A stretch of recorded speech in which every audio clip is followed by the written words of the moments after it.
Welcome back to Epic Mickey. It's time to go to Tomorrow Square. Yes, thank you, Gus. I just said that. Oh, the people mover. You mean like cars? More like monorails and other forms of guided transit, which, given Walt Disney's fascination with trains, just seems like a logical conclusion to that. You can make anything sound fancy by boiling it down to its basic functionality. Like, you could say you've got a fork, or you could say you've got a nourishment transport device. Over to our left, that is a chest with another one of Goofy's parts. There is, in fact, actually a shortcut to essentially climb the scenery to get up there early. But for the purposes of this Let's Play, I decided to do the side quest as intended. This gold e-ticket can be a little difficult to reach. I saw that, yeah. That's in a devious spot.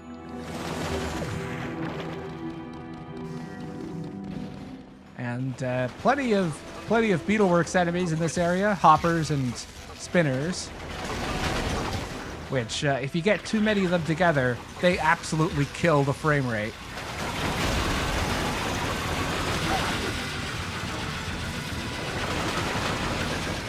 Ooh. Yeah, I could see how all this, like, moving parts and stuff could end up fouling things up a bit. Yeah, the frame rate was another thing that people complained about at launch, but not nearly as much as the camera. But you could not get people on the internet in 2010 to shut up about Epic Mickey's camera. Were you meant to fall through the floor like that? Not quite in the way I did it, but the floor is made out of tune, and that is supposed to how you're supposed to come down here. We gotta paint in these gears first, though, and then we could get the people mover moving.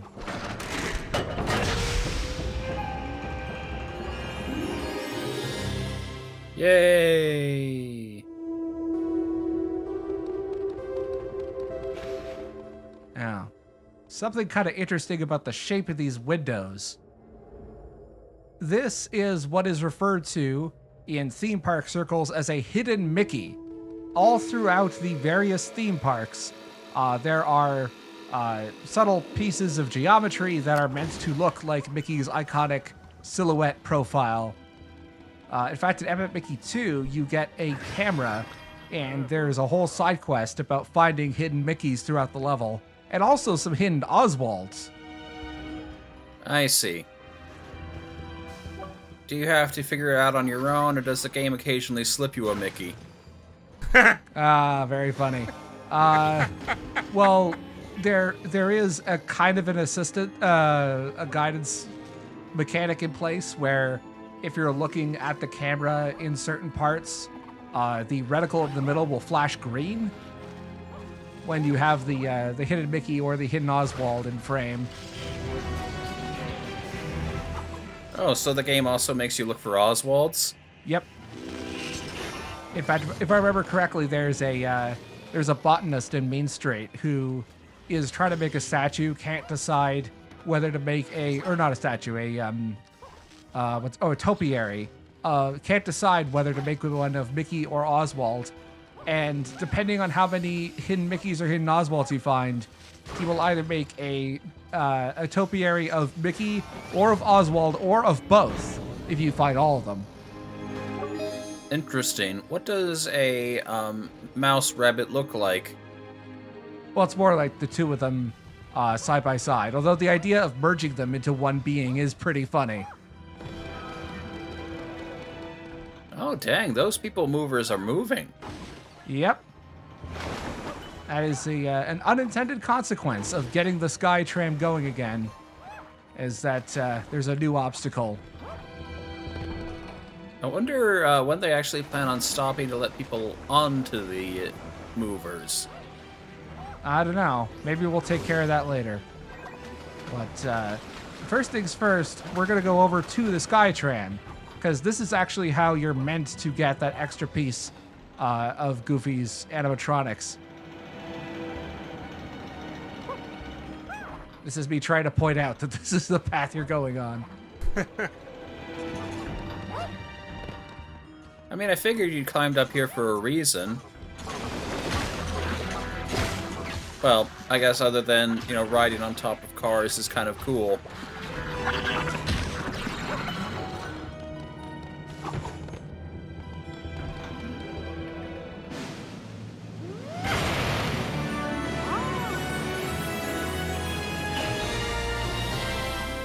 Oh, that is an eldritch horror of a leg. I mean, have you ever actually thought about, you know, how Goofy is sort of laid out? Like, he is not a natural being. Definitely not. So, some more facts about the people movers. Oh, right, I forgot. I'm showing off here that if you trigger an autosave, for example, the game autosaved when we picked up Goofy's parts, the golden e-ticket will respawn.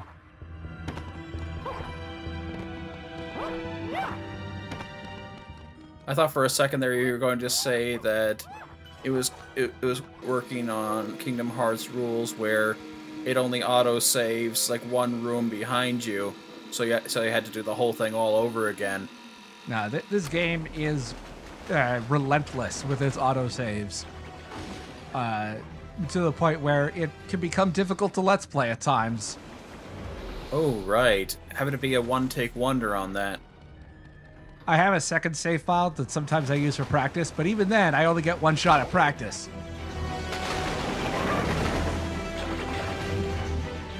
So the People Movers were the main public transit system at the Disneyland version of Tomorrowland.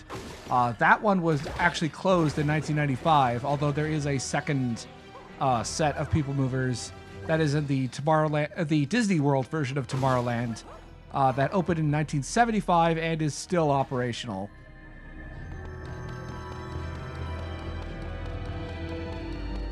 That's a long time to be running the same system. I assume they swap out the cars regularly. I would say that idea is unrealistic, except here in Toronto, the TTC is almost unchanged since like the early 60s.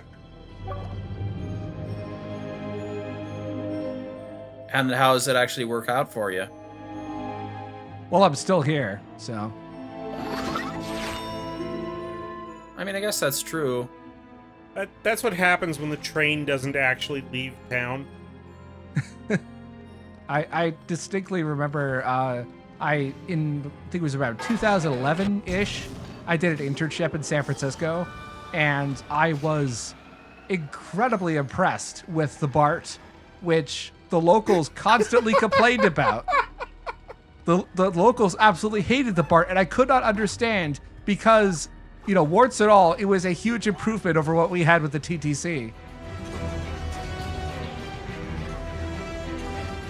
I see you got people moved right there. Yep. Well, I mean, it's a people mover. It didn't say anything about mice. Kind of surprised that all it does is take one bit of life out of you.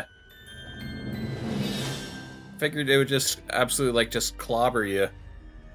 Yeah, aside from getting crushed or falling into a bottomless pit, there aren't really any one-hit kills in this game.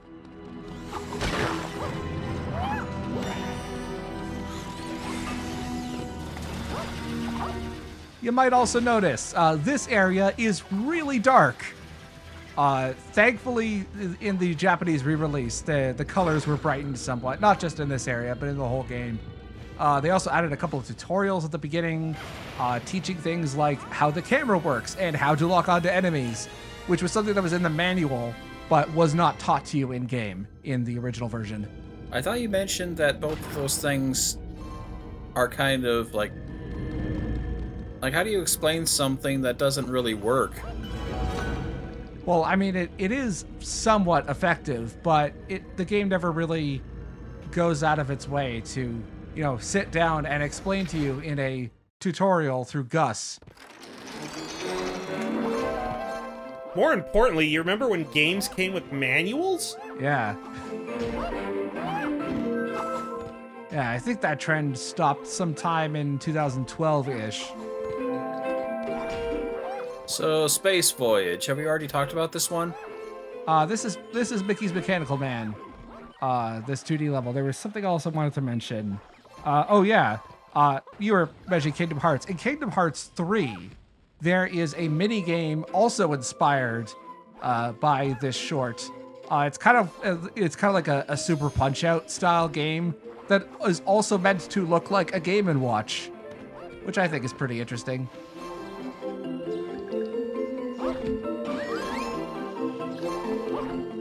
Whee! And that, I think, is supposed to be Minnie's car that we just bounced off of. I'll avoid the warranty for sure. Yep. I don't think I show it off here, but with these jumping spectators, if they punch into the air, and those punches do hurt you, or at the very least they cause knockback.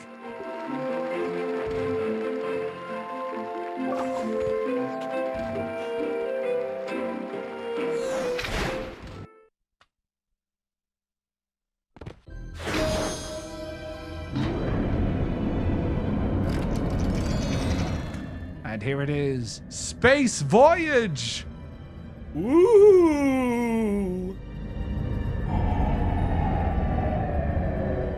Welcome to Rapture! No gods or kings, only mice.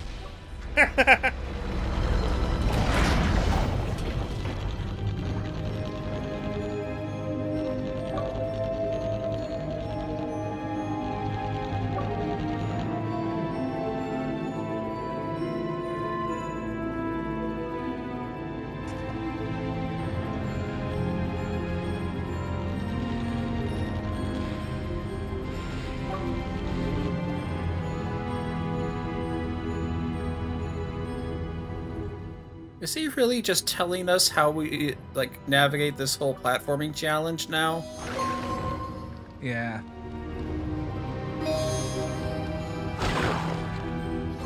I will admit, sometimes the lecturing goes a bit overboard. Oh, it's the subway from Resident Evil 6. Got it. Oh, come on, it's not nearly that bad.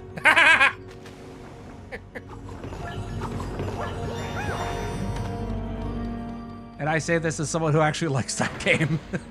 I don't think I've ever played Resident Evil 6. What's bad about the subway?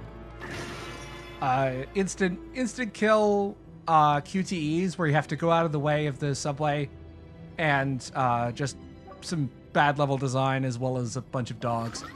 Anyway, so we got an option there between either TVs or the trams. Oh no, sorry, it was trams to electricity. There are other gremlins that will give you a choice as to how they can help you.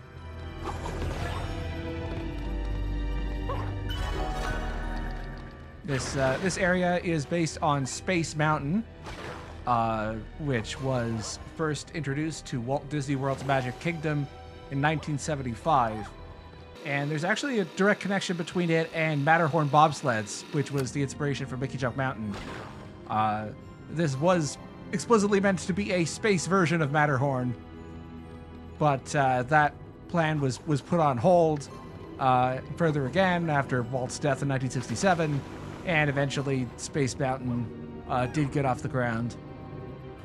It is interesting just how much sort of went wrong in Disney after Walt died. Like, they didn't really have too many backup plans. It's like they figured that Walt would just give them ideas forever or something. Like, the one idea they had was, okay, we could use Walt's death as a marketing push for the Jungle Book. Call it his last masterpiece. It wasn't a bad movie. I'm not sure I'd call it a masterpiece, but it was good. I'm pretty sure it is the marketing standard for all of the entries in the Disney animated canon to be referred to as masterpieces, at least when it came to like the VHS re-releases. I mean, I guess they're not going to call them like here's this piece of shit all over again. From Walt Disney, the same piece of shit we've been making for the last 75 years. Here's Pinocchio, Walt Disney's hidden turd.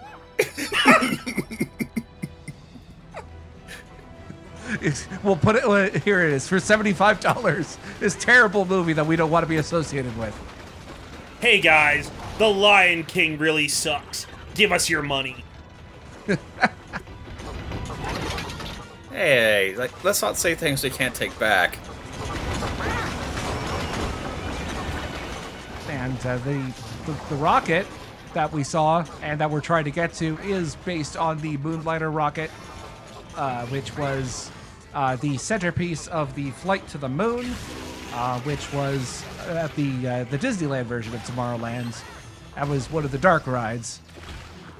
Huh, even robots get entranced by television? Yeah, not only that, it's a trap for them. The coat of paint that they have will be removed, and they'll short circuit in general. And it works on groups of Beetleworks too. It's really effective. So we're basically throwing TV-shaped landmines. Yeah. And if I remember correctly, like one of the sketch ideas that didn't make it into the game was supposed to be some kind of landmine or other bomb-like object.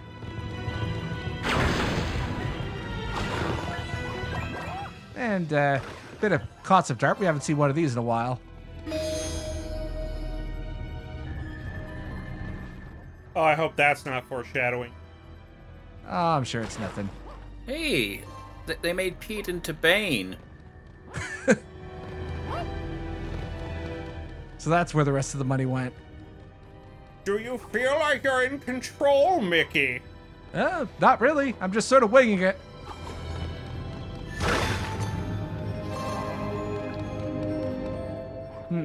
Well, I mean, Mr. Rover did say that his dog was missing.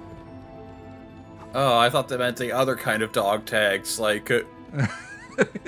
Mr. Rover was still having PTSD flashbacks about Cartoon Nom.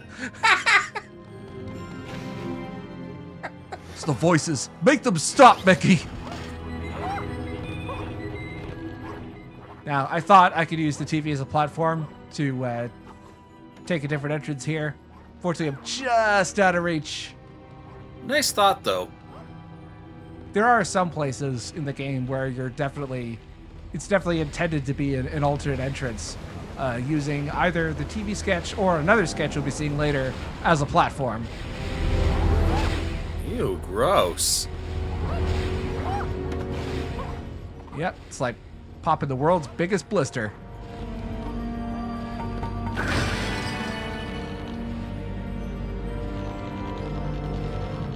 So this one's weird. I chose the TVs, but I forgot that I was already topped up on TVs. And that ends up having strange ramifications a bit later in this video. I see. So, what happens when you're overloaded on TVs? Well, normally, if a TV pickup spawns and you have TVs, it just stays there. Same with e-tickets.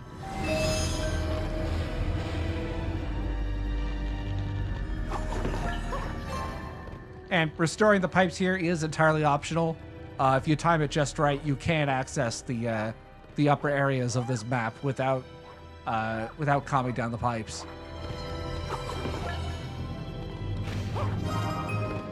I mean, it does look like you're going for more of a thinner playthrough right now, so yeah, being forced to do gooder stuff, I don't know, that might rub some folks the wrong way.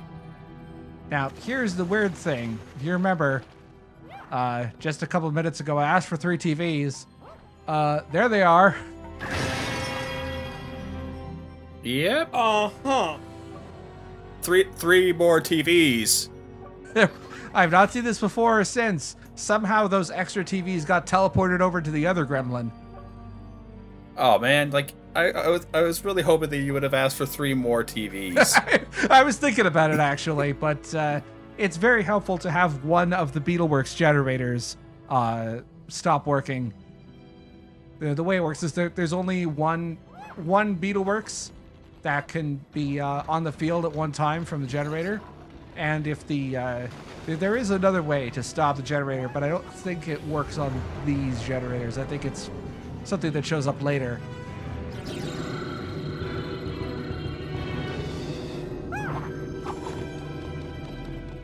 Anyway, I think there's another one of Goofy's parts up here.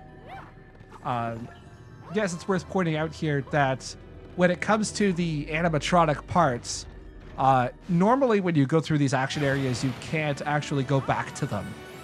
You can only revisit the hub areas, like Oztown or Tomorrow City.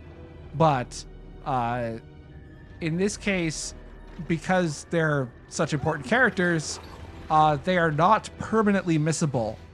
So that if you do miss them here, you can actually buy them or buy the parts in the store. However, they are by far the most expensive items that you can get from any of the stores. Each part costs 1,000 e-tickets. And they say that you can't buy friendship. Yeah, but it is definitely in your best interest to pick them up when you find them, because it is very expensive.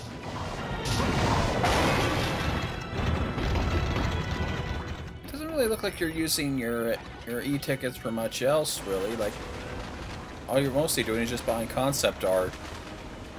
Well, there's also all those extra power sparks, and there's upgrades to our sketches, some of which are found in the story, but others are only available in the stores. Alright, we can work up to flat panel TVs. No, Mickey's a dedicated Melee player. That's why he insists on only using CRT. By the way, if a tanker is still around, they will eventually thin out that power box. And what does that mean for you? It turns off the elevator, then you have to turn it back on. Huh?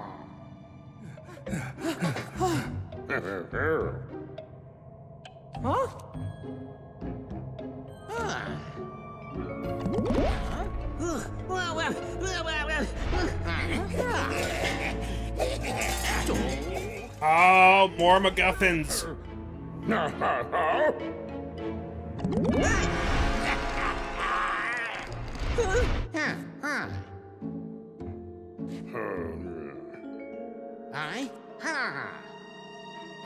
Here.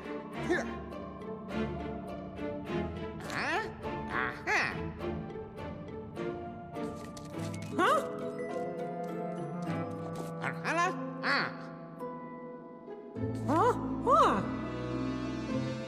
Don't play dumb with me, Mouse. I saw you picking up that concept art a couple minutes ago.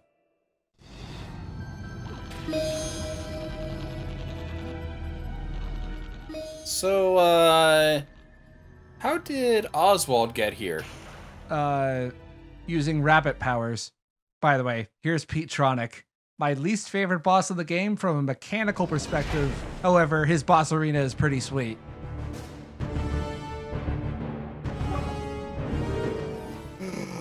It's Tron!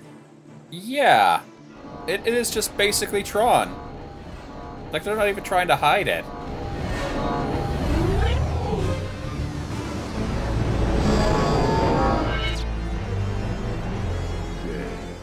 The only way we could get more Tron is if we started racing motorbikes. Oh man, a light cycle race would have ruled.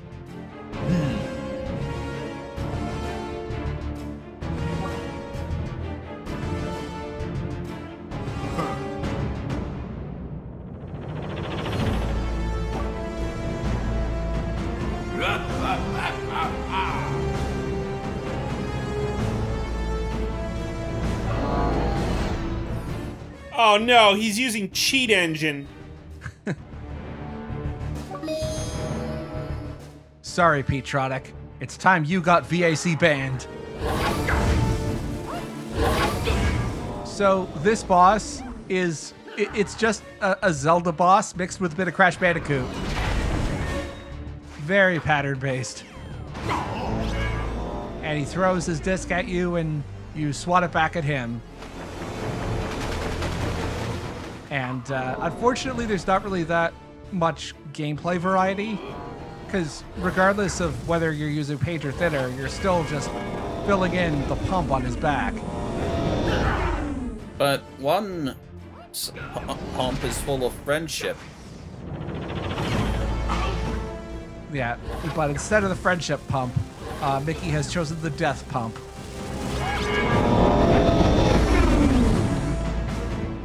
I was curious to see if the TV sketches actually allowed you to like sneak around and fill in the pump, but unfortunately it doesn't work.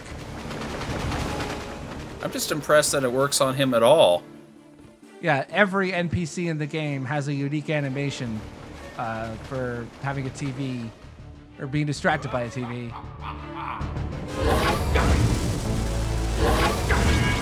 And this is right about here where we really get to like the Zelda aspect of the boss.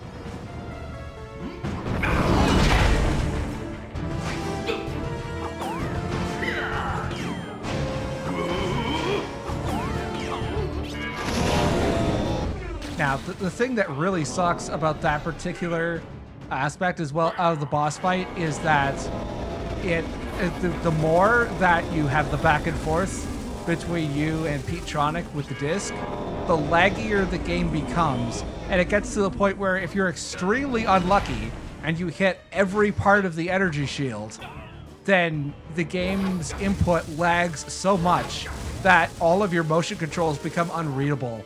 And then on the last part, the disc hits you. There's nothing you can do about it. You have to start all over again.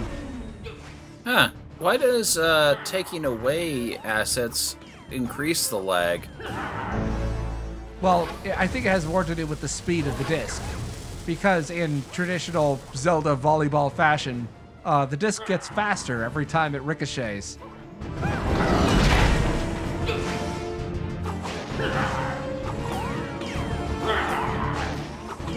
This is actually really cool. I say it's more interesting to look at than it is to play. Oh yeah, no, they nailed the visual style for this. I am kind of wondering what his hook is even good for. Oh, he's just a really big fan of Captain Hook. I mean, just because he's a Tron character doesn't mean he also doesn't like other Disney media. Is it sad? Is it really? We were introduced to him like literally less than a minute before we fought him. It's sad because Gus told us it was sad. Oh, I forgot to put the extra content for Space Voyage there. I'll have to add that later. Actually, come to think of it, like, is Pete-tronic even, like, is he actually real, or is he just like a robot or a program or whatever? It's never really explained, but each of the Petes are themselves alternate. They're not alternate personalities because they're separate beings, but they're different reflections of Pete, I guess. All of his multiple facets. Because, you know, Pete's is such a well-rounded character. Yeah, it's like Killer 7 if the Smiths were actually different people. It's multi-Petacy.